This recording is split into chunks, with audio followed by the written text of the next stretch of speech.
At CinemaCon in April, I got a glimpse at a preview of a film that I really wasn't paying much attention to called Dumb Money. That was kind of based around the events of the GameStop and AMC meme stock, mostly GameStop. And then they showed us this presentation at AMC, or at CinemaCon, I should say. And it looked incredible. It looked really good. So last night, Ray and I had a chance to go and watch an early fan screening of Dumb Money, starring Paul Dano, Pete Davidson, Vincent D'Onofrio, America Ferrera, Nick Offerman, Anthony Ramos, Seth Rogen, Sebastian Stan, Shailene Woodley, Clancy Brown. I mean, just an incredibly stacked cast. And I loved this movie. I actually think this is a better version. And I really, really like The Big Short. I like The Big Short a hell of a lot. I think this is an even better movie than The Big Short. Because what The Big Short did so well was really take this complex, heavy consequences situation that happened and relayed all of it to us as the audience in a digestible and entertaining way. What they've done with Dumb Money is the same thing. They've taken this, make sense of what this whole, meme stock thing was, this whole phenomenon around GameStop and all that kind of stuff. They took it, made it very understandable and relatable, but they didn't build the movie around it. They built the movie around these wonderful, wonderful characters. And they really made it about them and their lives, the lives of these characters, rather than the bigger picture of the large scale, although they did cover a lot of the big picture stuff too. But this guy, Paul Dano, leading this movie with Pete Davidson playing his brother was wonderful, because aside from the finances of it, these are two brothers who apparently had an older sister who had passed away. It sounded like, they weren't specific, but it sounded like it was from COVID, died from COVID. And in the midst of all this side thing is going on where them as a family are grieving. There's a scene in it where the mom, the dad, and the two brothers are in this car. And it's like a family kind of car trip where you got these adult sons in the backseat arguing, whatever. And then you realize they're going to the cemetery to go and visit the gravesite of their sister and their daughter. And it's in the midst of these relationships and these characters that all the best humor happens. I laughed out loud. Like, Ray was sitting 2 people down from me. Anne was, but Ray heard. I laughed out loud a lot in this movie. It was powerful. And then at the end happens and you're feeling angry. And it's just, look, I don't know that this is going to end up in the top 5 films of the year list for me. It's going to contend for it though.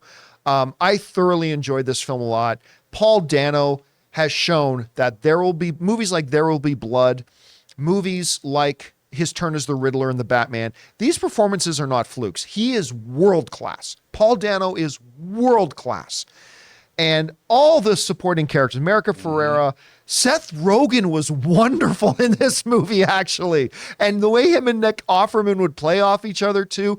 Vincent D'Onofrio and Nick Offerman as the 2 mega rich billionaire assholes were so perfect in it. Sebastian Stan as the CEO of Robinhood, oh man, was fantastic. I mean, it's a wonderful movie. I had a great time with it, and I really think that once it goes wide, you guys should check it out. I think you're going to have again, this is not going to win Best Picture of the Year or anything like that, but just a really, really wonderful little film.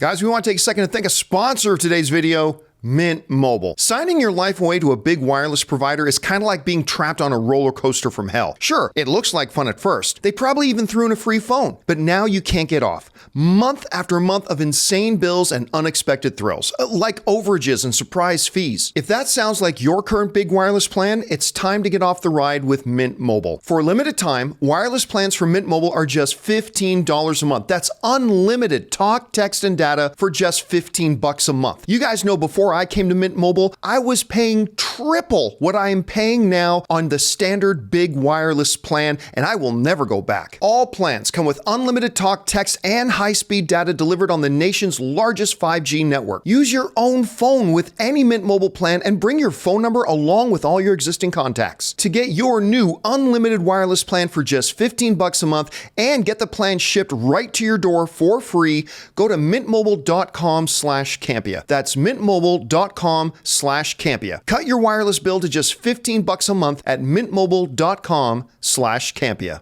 Ray, you were right there with me. What did you think about it? Look, like I appreciate this movie because it explains so much of what was going on at that time for me, because I know nothing. Jonathan knows everything about like stock market. I have no idea what's going on. Pete Davidson was hilarious in this movie. He was so funny. Pete Davidson I'm not was the biggest Pete Davidson guy, but he was hilarious in this movie. He was playing himself, I think. Yeah. You know what's crazy about it's the multiple stories within this huge event that like you're interested in every single one, and the way they go from each one, cut to each one and progress. I really enjoyed that aspect because there's a certain part of there's certain characters in here that I'm pretty sure everybody who watches could see a little bit of themselves in. Sure. Absolutely. You know what I mean? Yeah. Whether you're on the green side of the field, which would be the top whether you're a working professional with kids, whether you're a student mounded with huge hills of student loans, whether you're a family person, or you're a GameStop employee making minimum wage with a dickhead boss. You know what I mean? Like, by the way, that was Dane DeHaan. Yeah, I know. I didn't know that until I didn't realize that till the end of the movie myself. Yeah, he was so good in that. Like, oh my God, Goblin. He's aged a little bit. Yeah, he has, but he looked great. But you know what? He's great. Between this and Oppenheimer, good for him. Yeah, good to see him on screen. Good to see Shailene Woodley on screen. Yep. She did great. She did great. I know Jonathan saw it. Oh, I forgot. Yeah, Jonathan, you weren't with us, but you went to go see a screening of it last night. Same time, right? But at the AMC theaters in Burbank. And you guys were What out did you here. think about it? I loved it. It was just entertaining, and you know, it was shot a little different. I'm glad it wasn't because you brought up The Big Short, where there'd be like breaking the fourth wall kind of thing, and I like that, but I didn't want that to happen here. But I wanted a fresh take on it. And I felt like Gillespie did give us that. I was entertained all the way through, and obviously, yes, I did live through that. I was an ape, still am an ape. Ape is so what? I lived through that, and I knew about Roaring Kitty and all that. I remember those congressional hearings, but it was this. You're right. It was the stories. I loved America Ferrera. You know, here's what's so crazy is America Ferrera did so good. I forgot it was her. Yeah, you know what I mean. I mean, I know that's acting, but sometimes you still see the actor, and you forget it's her. You actually it's so well done. You actually just feel this is more like a documentary in a way, even though it's shot cinematically. That she does have two kids. She does live in like a small house that she's trying to pay off. You know, like you feel their struggle in a very visceral way. You do. You know, she's working in that hospital that, you know, she cuts her foot because of whatever happens. It's like her friend helps patch it up. It's just all these little human moments in between. The gas station scene. The gas station. Well, we won't talk about what happens, Right. but the gas station scene is a great example about how they remind us that these are real human beings in this situation, right? Every once in a while, the movie reminds us about, and they reground us in these people's humanity. Yep. And that gas station scene was a perfect example of that. And it asks you so many things about yourself, what you would do, or what if you're in this position. Oh, you're how right. you would handle it. It's such a human what did it say? Introspective, like Sure, or itself. This movie might move its way in my top 5. I'm not sure, but it's crazy how many things, movies that have released this year are based on. I'm going to go see this again. On events probably that will I too. actually enjoyed. Like I'm going to go watch Oppenheimer. this again for sure. Go ahead. Go. Oppenheimer, this movie, and then what was the other? Air. Yeah, All so of that was these are what I was based gonna on- say. I felt like that Air and this are like together in this kind of sphere of their own this year. Yeah, loved it. Absolutely. I really had a great time with this movie. I hope you go and check it out when you guys get a chance. Hey guys, thanks so much for watching this video. Make sure you like the video, leave a comment, and subscribe to our channel. And don't forget, we have a daily podcast called the John Campea Show podcast, available on Apple Podcasts, Spotify, or your favorite podcasting app of choice. Go and subscribe to it today so it'll be there when you need it.